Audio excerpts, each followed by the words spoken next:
A debate that many of us wish was not happening. It is a real sorrow that I rise to respond to the government's motion.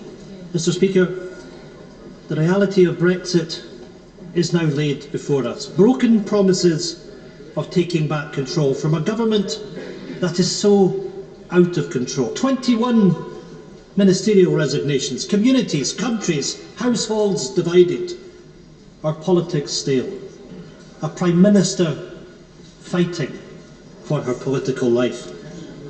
Mr. Speaker, the past number of months have been filled with political drama, theatre, squabbles and chaos. From crisis to crisis, this government hangs on by a thread.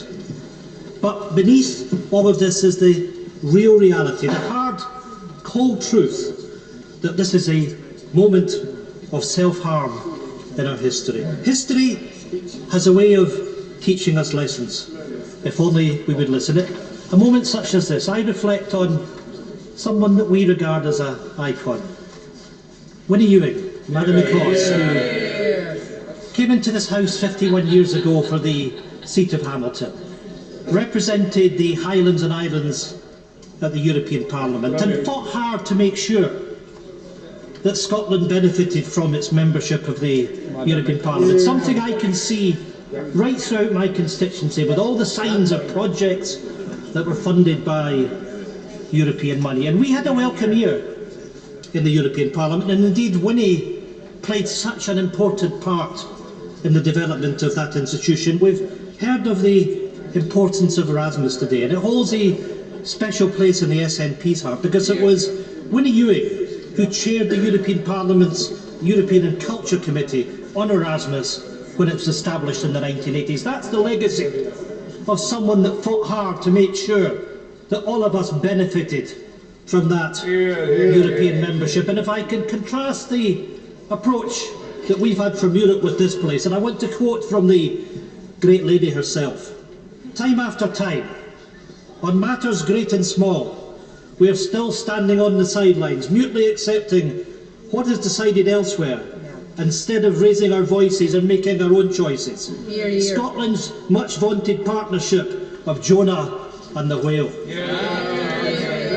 Mr. Speaker, respect for human dignity, human rights, freedom, democracy, equality and the rule of law.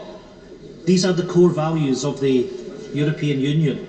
Values that have united, not divided us as citizens of Europe now for many years. Values that are now ingrained in our society to be cherished and protected, not discarded or eroded. I am proud and privileged to be a citizen of the European Union.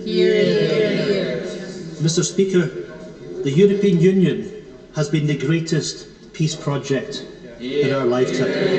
A peace project born out of the horrors of 2 world wars that ripped Europe apart. A project that has gone on to change the course of our communities and improve citizens' rights and opportunities across the continent, not just now.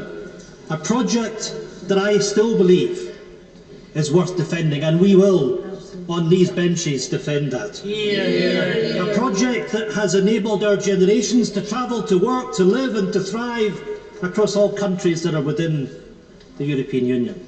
Mr. Speaker, today I come here with a heavy heart, with the deepest regret that the opportunities that I had to work in Amsterdam, but also to travel throughout Europe in my working career, to learn from the best and the brightest across Europe, will be taken from our children. Because that's what we're doing.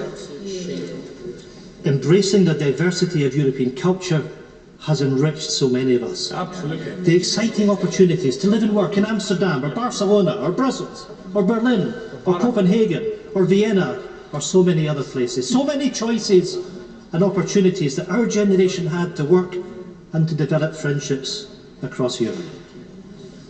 Mr. Speaker, to learn from the rich diversity that Europe has to offer, to benefit from the experiences of different cultures, to form friendships with those like us who celebrated being European citizens with shared rights. The right to live and work across the EU is to be ended as a right for the next generation.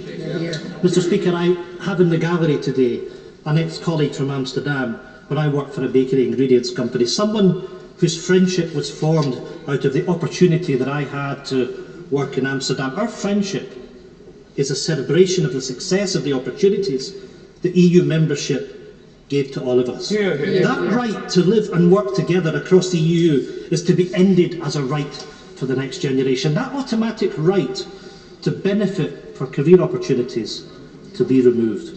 Opportunities to benefit from an inclusive Europe swapped for the constraints of an inward-looking United Kingdom.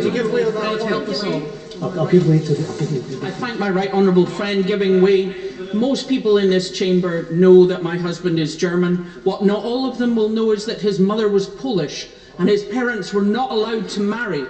The child they had together was taken from them. His mother was a forced labourer and his father was lifted by the Gestapo.